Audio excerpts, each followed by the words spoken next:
everyone, I'm Maria and welcome back to Educator Diaries. I'm here with Chantel. Hi guys. Today's podcast will be about children with pets. Yeah, this should be a fun one today. Most definitely. When we're looking at the benefits of pets for young children, we can't discard the valuable life lessons that children and family members get out of having a pet, you know, such as responsibility and trust and compassion. But most of all, respect and patience. They teach us a lot. Just the pets offer a lot of benefits to kids, and kids offer a lot to the animals, which is so important because they're part of your environment and your life. And at the same time, while both kids and pets enjoy their high energy play, as well as having their cuddles buddies, which as I've got a pet, this little dog. His name's Rafa, and he enjoys cuddles. But you know what? I enjoy those cuddles when I get home too. Yeah, so. and I think like for us, like we've got a dog as well, Banjo, and it's also that like when you walk through the door, I don't know about you, but you know sometimes my kids wouldn't even know that I've come home. But you know, let me tell you, Banjo's waiting there with a big smile and jumps up on me just to welcome me home, and that's so Rafa, can always rely on him rather than the others.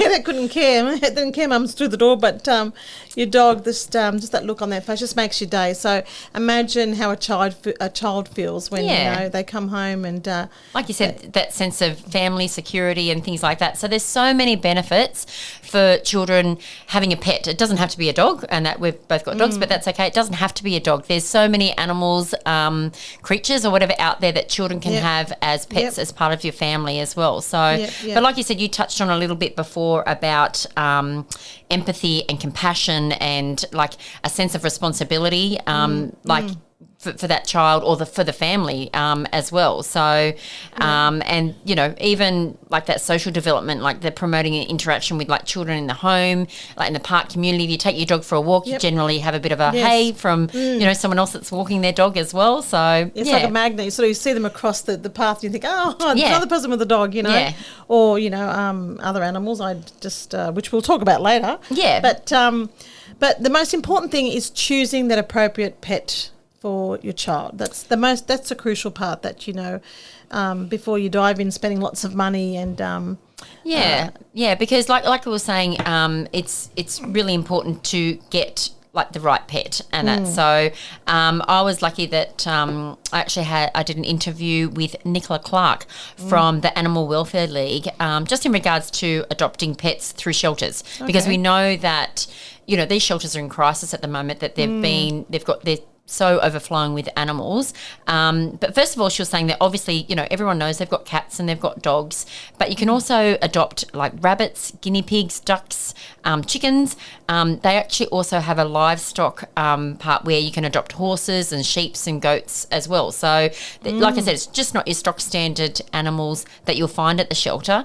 And I did ask her about costs because, again, some of these designer dogs, as they call them, or whatever, can cost you thousands and thousands of dollars. And that, whereas, for instance, at the shelter, a puppy is around $590, whereas a senior dog is closer to $290, and that. So, and then obviously your guinea pigs and rabbits and things like that are cheaper, and that. So, but at the shelter, she was saying that a lot of the major benefits is that they've all been looked over by a vet. They've also been vaccinated and microchipped, de-sexed, and they've all had their flea and worm treatments. She said they'll even look over their dental and stuff like that to make sure that the pet that you're going to get is healthy and it's sound and stuff like that. So at the same time, also too, they can probably reassure which pets are child-friendly pets, Yeah, definitely. And she was saying they actually do a behavioural assessment on the animal. Okay. So she said obviously it varies for all the different animals that they have there, and that she said, but for instance, they'll see if it's a guinea pig or something like that, is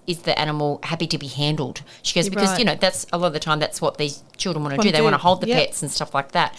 And are they good with strangers? Are they good with other animals? Which is really good to know for families of younger children as well, that before they buy these animals, that they've really, really been looked over. And like Nicola was also saying that just ensuring, the big thing about not just buying a pet from a shelter, but a pet in general, is making sure you've had those conversations as a family about having a pet. Yes, that's right. You know, because like we said before, they're a massive responsibility. You know, who's going to feed it? Like, you know, are you going to draw up a chore chart as to what, you know, what's required? Exactly. What's going to happen when you go on holidays?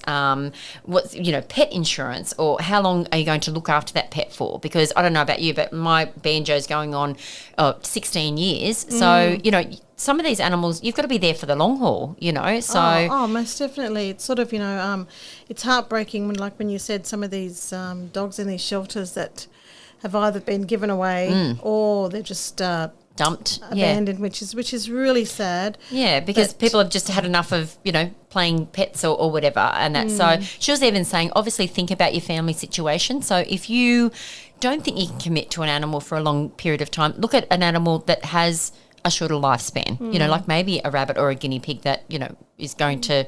It sounds horrible, but, you know, may not be around for that long period of time as well. So again, too, like you're saying, you know, and the ones that don't have a long lifespan, on the flip side, it teaches a child about, you know, the life and death cycle. Yeah, you know? that is it's an early introduction to that. You know? Yeah, definitely. It's sad, but, you know, it's part of life, you know, and. But for that animal that needs someone to care for it for its last, you know, legs it's got until, you know, passes. Like some of those senior dogs, it's a bit sad, you know, like all those older animals that are in there. But anyway, they also have a TV show called The Doghouse Australia on Channel 10. So if you want more information on adopting an animal through the Animal Welfare League, jump on there and have a look and watch their TV show, and that will give you a good insight into, you know, like I said, it's probably a more affordable way of purchasing an animal, as well as, like I said, you know that it's had all those checks, because, you know, you'd hate to go and buy this dog or animal or whatever it is and then be up for, you know, like a lot of money, because there's lots before we move on, I just want to shout out to all these volunteers who help out in these animal shelters and rescue you know, organisations for animals. I think it's absolutely amazing what they do. It's just warms your heart to know that there's people out there. Yeah, well, even Nicola was even saying that even though, like, her shelter, like where she works, is at Kemps Creek, so they're the main one, and but she said all over the state and what have you, there's volunteers. Like, if they don't have a shelter in their area, these volunteers will take the animals into their home while they're waiting, like as a fostering system, while they're waiting to rehome them and stuff like that. So that's great. Well, thanks again, everybody, for those volunteers that do that wonderful job. Thanks, Nicola, again for your time for that interview as well. So, but okay, moving on to what type of pets should you or could you have? Well. What have you had? Oh, well, for my kids. Let's talk about what I got my children. So we've had a turtle. We've had we've got a dog, and we've had another dog. We've had two dogs, and we've had birds, and we've had what do you call that animal? What do you call that one that sits in a shell? That what do you call that one? The hermit crab. Oh, damn, Jade. Oh, that's what he wanted. He wanted a hermit crab. Oh my gosh, that was probably the least effort we had to do. Well, you just have to buy a new shell or something, isn't it? When they grow out of the shell or something. Did you buy a new shell? We didn't get to that stage. Oh, no. okay. We bought the glass. You know. We went to did the whole thing that we had to get, and the shavings in there, like the sawdust. Okay. Yep. We did all that, you know, but I don't think that was for us. But it was great. It was great. It was a bit of a learning. Yeah, we had one of those at the preschool, actually. You had to keep buying the shell and stuff. So what about you? What sort of animals have you had for your kids? Well, we've pretty much had Banjo since, you know, the kids were little, and we actually had a squirrel, and that's a long story. That's another story. But my dad actually purchased my siblings and I all a pet squirrel. It was a tiny little baby one, and you have to have a license and all that. So, but I don't recommend you go down that path. So we might just forget about that little one and that. But I think that we probably should have had my sister on here. She's probably the expert when it comes to animals. So Claudine's had. She's had your guinea pigs. She's had an axolotl. You know, an axolotl. What is that? It's like a blind, this blind walking fish thingamajig, and it's blind, so you've actually got to feed it like hand feed it these mealworms and stuff like that. I think a lot of childcare centres actually, I'll touch on that a bit later. I've never heard of that before. Yeah, they're not very attractive, and that so so she's had goats. She's had quite a few goats, and she said goats are awesome, but goats are very like family type things. So you need to have more than one goat, otherwise they get like her goats thought that they were part of the family and that, but they do poo everywhere, so they're not the most. She's had dogs, cats. She had pet little mice, rabbits. She had birds, silkworms. Silkworms are a good one. Claudine actually said the stick insect was a really good. She loved her stick insects. You know those praying mantis type, not praying. I don't know. They're a stick insect. Yeah. She had a snake. But she had a snake. Yeah. Can't do that. No. She had to feed it I won't even. No reptiles. Actually, I say no reptiles. Jaden had a blue tongue lizard. Oh, Sorry. there you go. Yeah. Oh, dear me. Yeah. So she's had she had the squirrel obviously and fish and all the rest of it. Yeah. I forgot about the fish. Yeah. So, did you have fish? Yeah, I had fish and I had rabbits. I'm just remembering as you're talking. Yeah, I'll call you Claudine. Gosh. So like I said, like I think she was saying that. Well, I know she was saying that the stick insect was like one of the low maintenance ones and things like that. So I think there's when it comes to like your pets, also too, just keep in mind with low maintenance and things like that, like Banjo, because he's got he's actually not too bad. He's got the cross poodle in him. He's like because Lincoln's got all these allergies and that. But don't forget, you've got to groom these dogs and things like that as well. I know. Like keeping that in mind when it comes to cost and stuff like that as well. So, so look, some of our low maintenance pets we look at now. I was having a look and they said the top 7. Okay. Number 1, birds. Okay. Yeah. I guess you just got to give them some feed. Clean it up, yep. Yeah, number 2, snakes. Anyway. Each their own. Number 3, sea monkeys. Oh, yeah. What is that? They're those little things that I think you can get them from the pet shop. They're like in a little, you got to put them in a bit of not a jar, like you like buy this little tank thing and they grow. Like an aquarium? Yeah. They're weird looking things. They're like little creatures. Okay. Yeah. Right. Okay. Well, that's right. Number 3. It's almost like they come from nowhere, but yeah. Okay. Number 4 was guinea pigs. Okay. 5 was the goldfish. Oh, well, it's a bit of a classic, isn't it? Yeah. 6 are cats. Oh, okay. And number 7 is the hamster. Is that just the same as a guinea pig? A hamster? Yeah, I thought so same, too. same? But maybe I think overseas, maybe they call them hamsters. But yeah, so they were the top 7 low maintenance. But so as you can see, no dogs are in this. Yeah, well, probably because like we were saying about not just maintenance but cost of things. So that I think people forget. You've got to immunise your animals and even sometimes I think you got to register them with council and stuff like that as well. But like there's also now, I don't know about you, like I don't, but my other sister Charmaine has got pet insurance. Like that was one thing that when they bought their dog, they got pet insurance. Have you got pet insurance? No, I don't have pet insurance, unfortunately. No, well, I don't think it was really a big thing. Like I said, Banjo's like 15, so wasn't as big back then. And we've been we've been lucky that he's really been like quite a healthy dog. Yeah. And that, but my other sister, going back to Claudine with the 50 million animals, she had a dog that was bitten by a red-bellied black snake, and that so took the dog to the vet, had to have all these tests run on it and things like that, and then they have to give the antivenom, and I think she said it was like $1,600. Wow! Right? So all good, dog's fixed up, goes home. Yep. Then a few weeks later, probably not even a few weeks. I think it was about like a month or so later.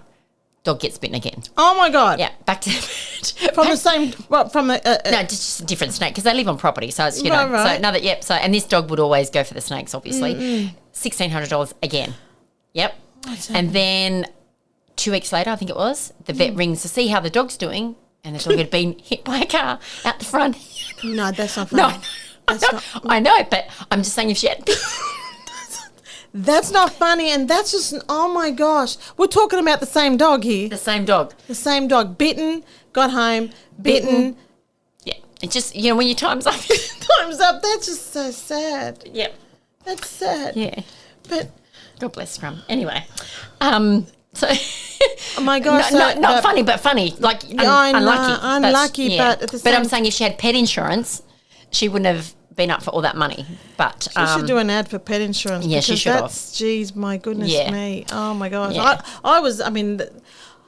I didn't end up getting pet insurance, but that night that Chanel had left some chocolate on her bedside table and Rafa ate. It was Lindt chocolate, very thin one. He ate the, about 6 pieces. Yeah, because that's really dangerous for dogs, isn't it? Oh, dangerous. Yeah, dogs. Oh, my goodness. That cost me. I had to take and rush him to the emergency pet hospital at night. And, that was $650 later. Yep. Oh, yeah, wow. so there's some things that you can't even foresee, the dog might be healthy and all the rest of it. But then, like I said, like snakes, but these things chocolate. happen, I know. But, that's pretty unlucky. A bit unlucky. And that's so. But going back to what you said before about the hermit crab. So I know that a lot of childcare centres have got pets and stuff like that. So I know my last centre, because we were on a bit of land, we had like chickens. And that's so, so chickens are a great great animal to have at, the kids actually really love the chickens there. And we were lucky behind the paddock behind us, there was horses there and ducks and things like that. But if you're in a normal childcare centre, like you said, the hermit crab is always like a good pet. Some other things that I've done a bit of research and asked around, and obviously rabbits, the axolotl seems to be a bit of a popular preschool thing. Turtles as well. Was the turtle good? When did you with your turtle? Are they no, they were good. They were we gave them back to the pet store after when we moved from New South Wales to Queensland. Okay, but no, they were good. They were the caring of them. We had the proper pond for them. Yeah, and they could come out of the water. If you're going to do something like that, you need to have a setup. Yeah, and I think that's the thing too in childcare centres. You've got to make sure that everyone's on board, ready to do it. Because even with the hermit crab, admittedly the kids got a little bit bored with that. And that whereas something like silkworms are only there for a short cycle. Time. And you can see the whole life cycle from them. There's so many, and then they turn into cute little moths and what have you. So they're a great thing. And someone else said with fish, guppies, because they have lots of babies, that's a really good thing for life cycles as well. So, I know a lot of childcare centres, they do like to have pets in there, but again, all the educators, someone's got to, think about the weekends and the caring and it is a great way sometimes for these families that don't have pets at home to have access to animals as well. And just like you said, they don't have access to it. So if you're in a circumstance where you don't, doesn't allow you to have a forever family pet, your child can still experience connections with animals, and they produce beneficial factors also too. So, such as digital pets. Do you remember the digital pets? Did your kids have those Tamagotchi things? Yes. Oh, God, they'd buzz off. Or the Furbies. Remember Furbies? And you got to sit there and you got to feed them. And, yeah. Otherwise they'd die. But the kids loved them. They did. They did. Yeah. So that's another way of sort of introducing, Yeah, that's true. That connection. But another good way is fostering a pet. Oh, is that through the blind, the guide dogs and stuff like that? You can, or I think they take a bit more. I think they have a bit more responsibility that you have to do with guide dogs and stuff like that as well. Yes, no. Also, too, I know some of the classrooms have a pet that the child takes home. Oh, okay. Which they just care for them. And the kids can symbolically adopt animals that have many animal sanctuaries as well at some of the sanctuaries that you can go visit. So it's, and again, volunteering. Volunteering is another way. Your neighbours, if you've got elderly neighbours, walk the dog with your child. Mm-hmm. That's good exercise for you, and it's helping your neighbours out, and that connection's there, with your child and the animal. So that's another way. And even, again, with those shelters as well, the animal shelters, I know that they do take volunteers there as well. So, which I don't know whether or not what the age group might be for that though, but if you're looking at more for younger children to have that connection, then like you said, teaming up with your neighbours and things like that as well, so would be good. And that probably leads us on to visiting and visiting some other places where you've got some domestic and wild animals that you can sort of have that interaction if you can't have that pet at home, but still have that connection. For instance, cat cafes. Cat cafe. I haven't heard of a cat cafe. They What's were that? established in Taiwan, and they're really popular in Japan. Yeah. But well, they've popped up around the world now in the USA. But we've got one here on the Gold Coast. So is it only for cats? You can't take a dog? Well, no, it's a cat cafe. Why would you take a dog in You there? know, sit back and watch. Oh I my don't know. gosh. But I mean, my friends have been. I haven't been. I don't know about going to a cafe with lots of cats. Just, Yeah, they'd be, Anyway, each to their own, hey, with that sort of stuff. but you know, so. they're very popular, and they. So you don't have to have a cat to go, though. You can just sit there and watch someone else's cat. No, it's the cats in the cafe. Oh, you don't take your cat to the cafe. No, I don't That's know. their cat. I think it's the cats there. Oh. Oh dear, I don't. I don't know. Right. Okay. Oh my gosh. Well, okay. yeah. Well, you've got the animal parks, like with dog parks and stuff like that as well. But and also the shelters. Go and visit. Some of the animal shelters have days where you can go, but also donating things to the animal shelters, like blankets and toys. You know, and just going there to say hello to the dogs, and you know, that's another way of connecting. And the animal sanctuaries as well, I think, are really good for those sort of things as well. Like, they can go to your aquariums and your zoos, and I know even at some zoos and stuff like that, you can have moments with the animals. Like Paris the other day had a meerkat experience, so she was sitting in there with the meerkats, and they were climbing all over her and stuff like that. I know at that zoo they also do it with what do they call, the red pandas and some other animals and stuff like that. Some of these sanctuaries are, you know, there's a lot of interactive opportunities. You know, up in Australia Zoo, the Irwin Zoo up there in Australia Zoo, they have a lot of the rangers walking around with some of the animals too. So. It's been a long time since I've been to Taronga Zoo. I don't know what they do there anymore. But at Australia Zoo, you've got the rangers that walk around with some of the animals, so you can actually stop. Oh yeah, and instead of seeing them behind the glass, you know, the glass. Or it's probably a bit like Featherdale. You know, you walk through Featherdale and there's kangaroos everywhere, and you can touch the koalas and stuff like that. So the children get that bit more of that hands-on experience. Yes, it's a wonderful experience if you can, you know, because some people live in apartments, but not apart from that, it's those families who can't afford to take on a pet. Like you said, it's very expensive. Yeah. And you've got to look at the long term when you're having a pet regardless, and but there's other ways of that connection. So I think having some sort of pet in your child's life it's a wonderful experience. We're so blessed to have Rafa with us, and Chanel was only 7, and it's you know, you think, oh my gosh, they're part, like you said, they're part of your world. Yeah, and, definitely. Definitely. They feel your absence when you're not there, and I think it's wonderful. So let's move on to the benefits of having therapy animals for kids. Okay. That's a huge opportunity for those children who are experiencing, you know, whether they're sick, or even anxiety and stuff like that. Yeah, exactly. You know, and they help boost self-esteem, and decrease depression. Yep.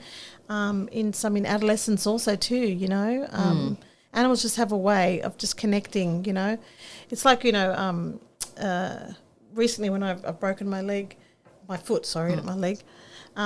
Even Rafa noticed the difference, you know, in me, and just coming to me and just sort of, you know, sitting by me. The pets are very intuitive, aren't very they? intuitive, you know. And I've come across some families who use service animals for children with autism, which is wonderful. They help them focus longer. They just have a way of just that connection. You know how they say a lot of dolphins have a way with Down syndrome. Okay. Children. There's that connection. I mean, dolphins have a lot of connection with people, but it's a beautiful connection that animals, whether it's sea creatures, whether it's you know, animals that. So have you So how do you get a therapy dog? Is it only dogs? Like, you can have different animals and stuff like that as well as therapy pets, or is it like mainly for those children? Well, I've just come across, there's an organisation in Australia which is called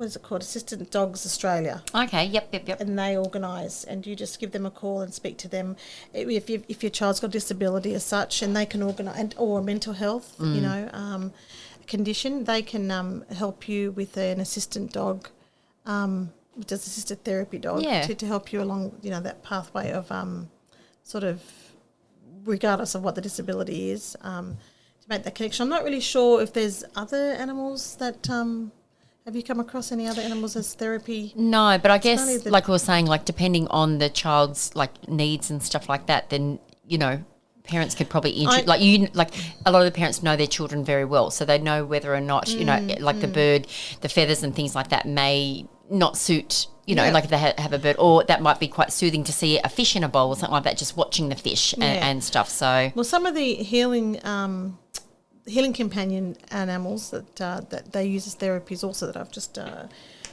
remember is apart from dogs is cats, horses, rabbits, guinea pigs, as such. So they help reduce anxiety and depression, like we spoke about before. Yeah, well, that makes sense, doesn't it? Really. Yeah. So. And these are trained.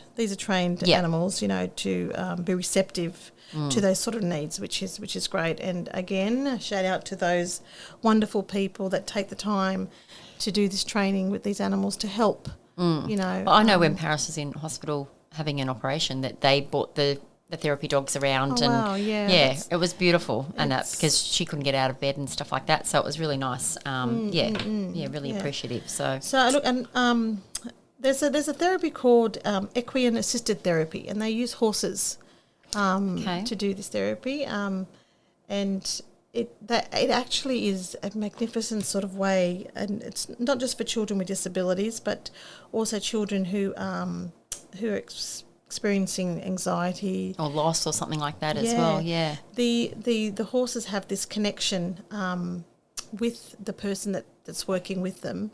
Not necessarily riding them. Sometimes there is just part of patting riding them or something like but that. It's walking with them, and just that connection is amazing. And helping grooming them and feeding them. It's just there's a great benefit around that connection with horses. It's amazing. Yeah, so again, like that's pretty much what we were saying. It's, I know when people think of pets, they mainly think of, your dog, cat, your fish, your bird. Yep. But like you said, there's other ways. And really, like a horse is something that majority of people can't own. No. Don't have the space for it or whatever. So that's a really good, really good initiative. There's quite a few places up here in Queensland that do the equine assisted therapy. And as a family, you can all go together, and they help. Whether whatever experiences you're going through, that you need to get through, or if there's just, like you said, just self-empowerment, you might have the people that work for you, a team of people that you think, we need a little bit of, connection all together. They do amazing work, absolutely amazing work. So, so that's another type. So our pets can help us in all different ways and help a range of people and a range of children and provide that comfort and... Again, we spoke about compassion and teaching them, respect and. Well, like you said, at the end of the day, they become part of our family. Yeah, they really do, and that's so. They do, and so many benefits. So many benefits to having animals in your life. So this has been great, and hopefully, hopefully for those people out there thinking of, adding a pet to their family. That these are some interesting points just to consider. Like I said, going back to all those like the benefits, not only the benefits but the responsibilities. It's a really important conversation like to have, and that with everybody in the family. It's not just about like the parents making the decision. The children have to be involved in it as well. So it was been great. Well, before we leave you, I'm going to leave you with this inspirational quote. Everybody deserves somebody who makes them look forward to tomorrow. You take care, and thanks for listening. Bye. Bye, guys. Ciao, ciao.